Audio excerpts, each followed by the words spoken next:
Everyone, আজকে বানাবো হলো মিক্সড ফ্রাইড রাইস। তার জন্য দেখো আমি চালটা অনেকক্ষণ আগে ভিজিয়ে রেখে দিয়েছি।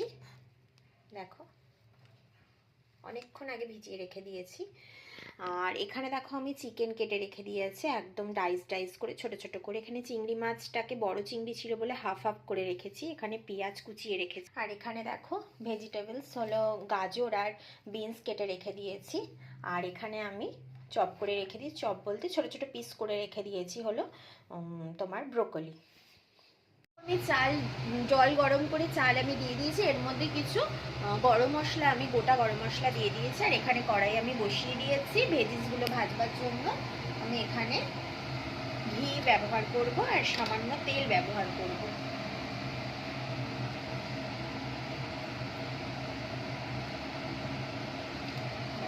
ঘিটা দিয়ে দিলাম,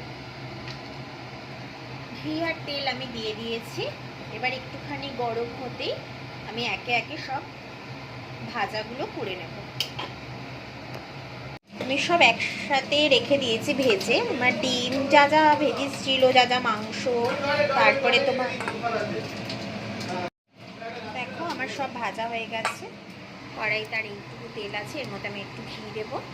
দিয়ে আমি এর মধ্যে একটু গোটা সামান্য গরম মশলা দিয়ে তারপরে আমি ম্যারিনেট করবো সব কিছু। দেখো আমি গরম মশলা দিয়ে আমি এগুলো দিয়ে দিয়েছি আর সামান্য চিনি দিয়ে দিয়েছি। আমি চিনিটা গুঁড়ো করে দিয়ে দিই, ওটা আগেই দিয়ে দিয়েছি তেলের মধ্যে যাতে গলে যায়। এবার আমি এর মধ্যে অল্প একটু ভাত মিশিয়ে আমি হাঁড়িতে ট্রান্সফার করে দেবো এটা। দেখো আমি অল্প একটু ভাত মিশিয়ে দিয়েছি। এরপর আমি এর মধ্যে গরম মশলা দিয়ে দেবো, সঙ্গে দেবো হলো তোমার গোলমরিচের গুঁড়ো, সব মিশিয়ে তারপরে ট্রান্সফার করবো। দেখো আমি ট্রান্সফার করে দিয়েছি। এরপর আমি একটু মিশিয়ে নেব। দেখো এইরকম এসছে লুকটা।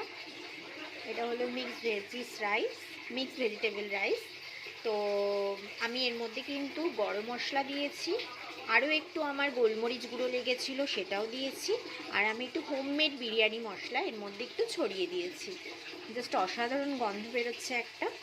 তো যদি তোমাদের ভিডিওটা ভালো লেগে থাকে please like, comment, share and subscribe করতে ভুলো না। আবার নেক্সট ভিডিওর সাথে দেখা হবে, ততক্ষণের জন্য টাটা।